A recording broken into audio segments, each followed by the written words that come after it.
Good evening, and welcome to Having a Drink with Mink. As always, I'm your host, Jason Mink, here with another 20-odd minutes of four-color mirth and mayhem.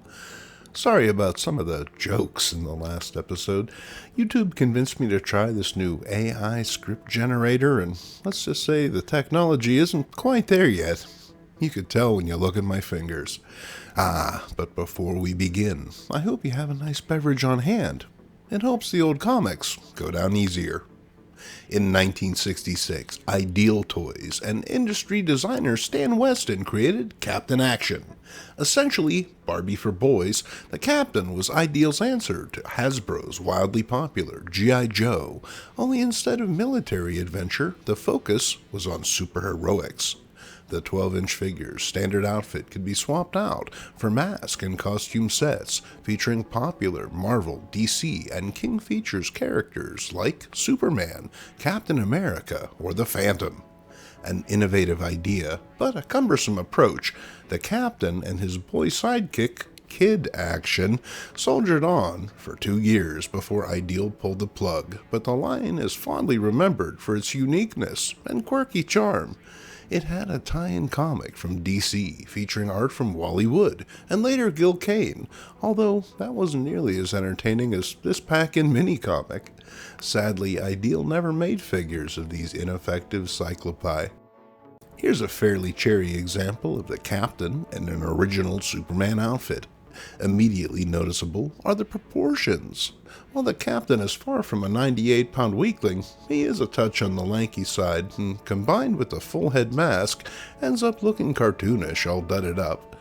That said, I got used to it fairly quickly and don't feel it's a deal breaker on the face sculpt front, and this is your father's Superman.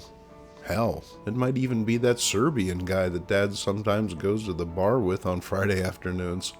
Hi, Mr. Monchilovich! The logo is printed on some lovely gold foil. Remarkably, it's held up these 48 years, looking as bright and shiny as the day it was made. There's also a character-specific S belt for when Soups needs to go all pootie-tang on some fool. On the accessories front, and the Man of Steel comes with a set of chains that he can snap, always a crowd pleaser at parties. Also included is a Phantom Zone projector for when the writers run out of pages and need to wrap up the story. Speaking of Deus Ex Machinas, also included is this chunk of kryptonite. Do not mess with the Green Hornet, kids. Unquestionably, the best of these pack-ins is canine companion Crypto, because a Superman's best friend is his dog. And while he's just kinda standing there instead of doing anything dramatic, Crypto is still swell, thanks to his bright cape adorned with another metallic logo. Warren Muzak, I think there's enough foil here for you to make it worth your while. Whether you're a big fan of the character or you just dig vintage toys, Captain Action Superman makes for a colorful and conversation-starting addition to any toy shelf. Next up, Kid Action. The Captain's erstwhile ward, K.A., transformed into sidekick characters like Superboy, Aqualad, and Robin, the Boy Wonder. Thanks to the popularity of the Batman TV show, Robin was a must-have in 1967, and he still looks brilliant today. Okay, sure, the face sculpt skirts the fine line between Teen Titan and Rosalie from the typing pool, but I can squint past that.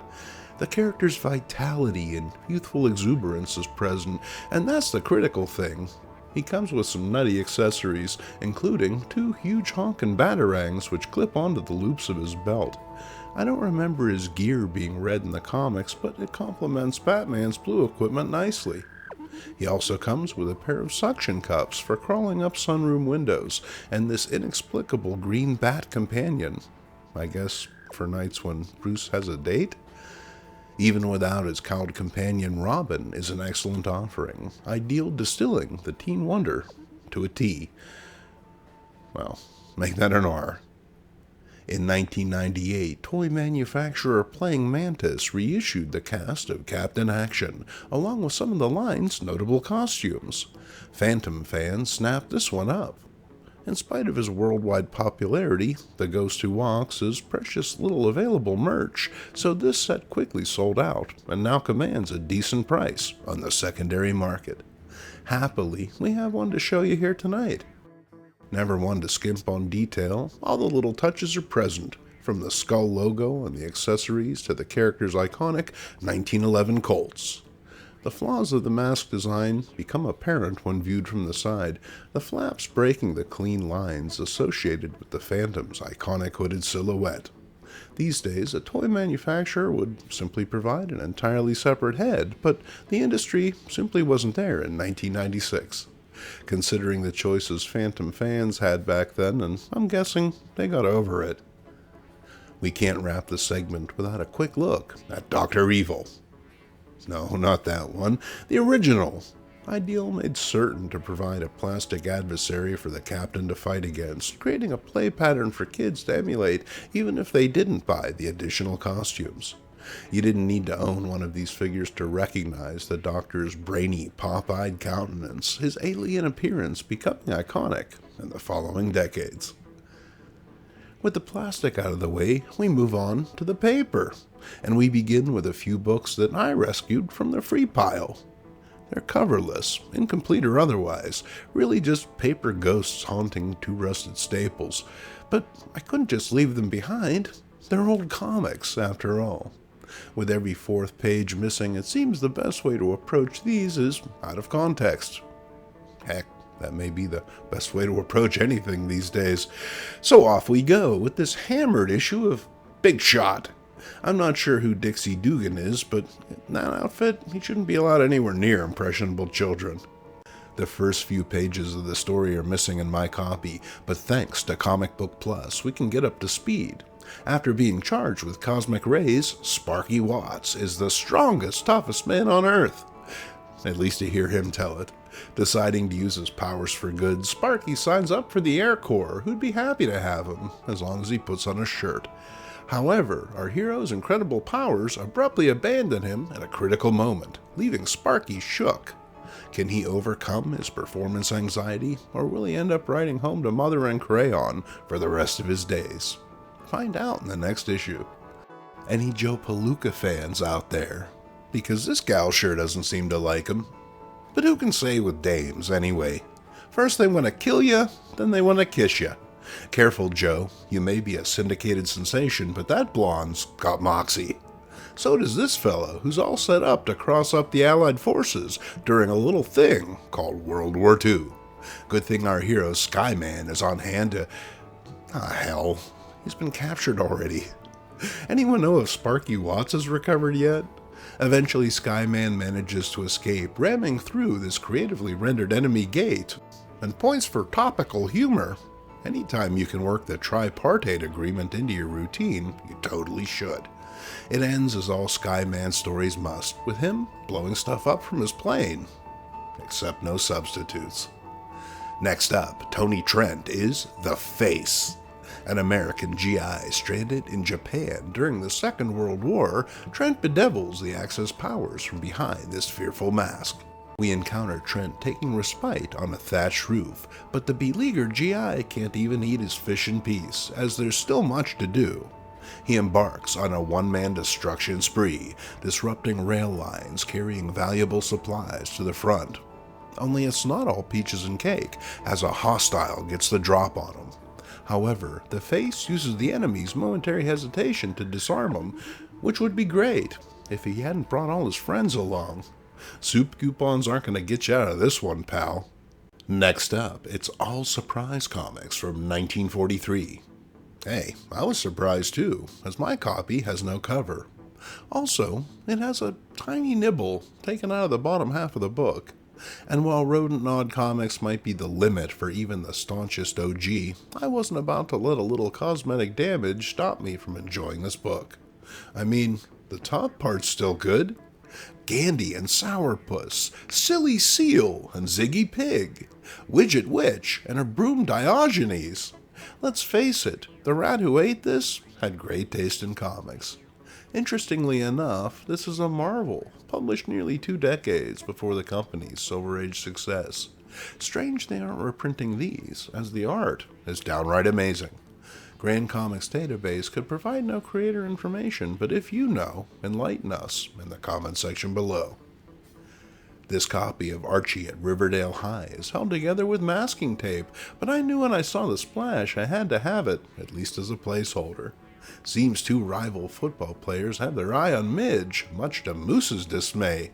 As Riverdale is unstoppable with Moose on the field, the other team opts to employ psychological tactics. This means winding the big man up by playing on his natural insecurities and jealousy, which wouldn't be as effective if Midge wasn't constantly punching his buttons. I mean, her devil horns pretty much tell you everything you need to know. I bet Betty would never treat him this way. At any rate, while the rival team's plan does succeed in enraging their opponent, they didn't count on his spectrum-level focus on those who provoke his ire, not only seeing Moose single-handedly winning the game, but putting a couple guys in the hospital to boot. And he did it for you, Midge, baby. Now put some damn clothes on. We're going to Golden Corral. Showcase 56 features Dr. Fate and Our Man, two characters who caught my childhood attention through reprints in the back of old DC Comics. Our Man was fun to emulate as his enhanced abilities only lasted for 60 minutes, lending a sense of urgency to backyard adventures. Dr. Fate was more enigmatic, his magic-based powers more prone to interpretation.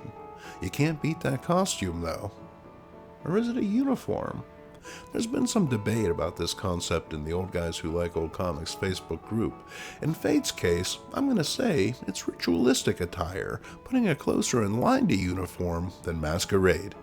The only other excuse for wearing golden boots, a big-ass amulet and cape, is if you're a member of Parliament. Can you imagine Kent Nelson in your funk? American Comics Group produced some great horror before the code clamped down on the fun. The damage here is to the first 3 pages, with various bits missing.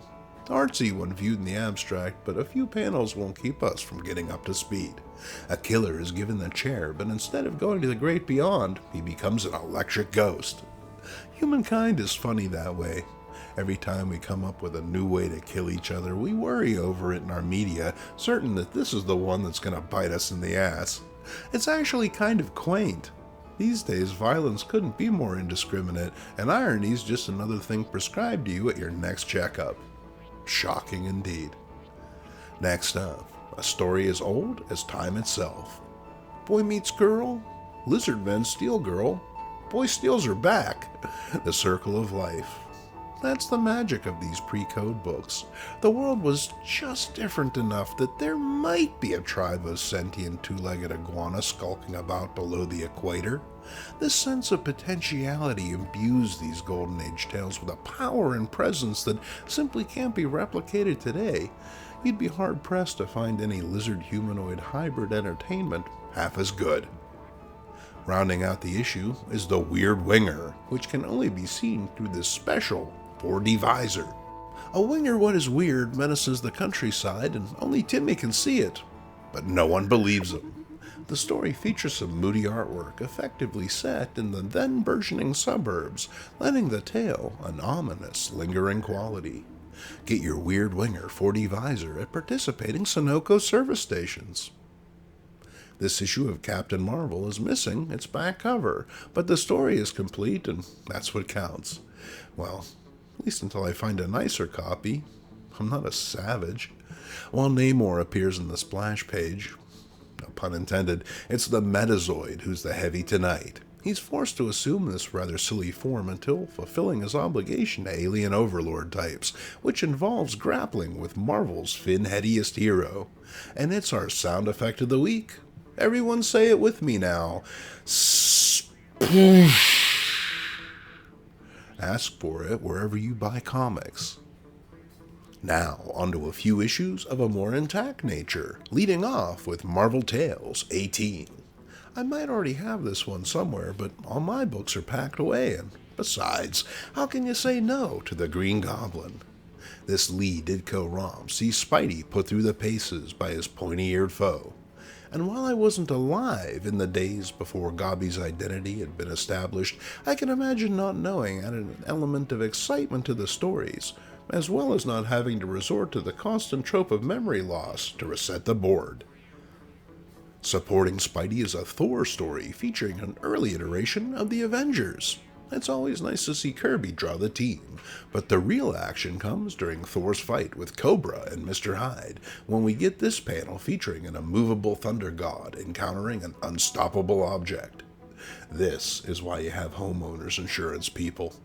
While Johnny Storm never graduated to his own title, he shared co-billing in Strange Tales for a bit.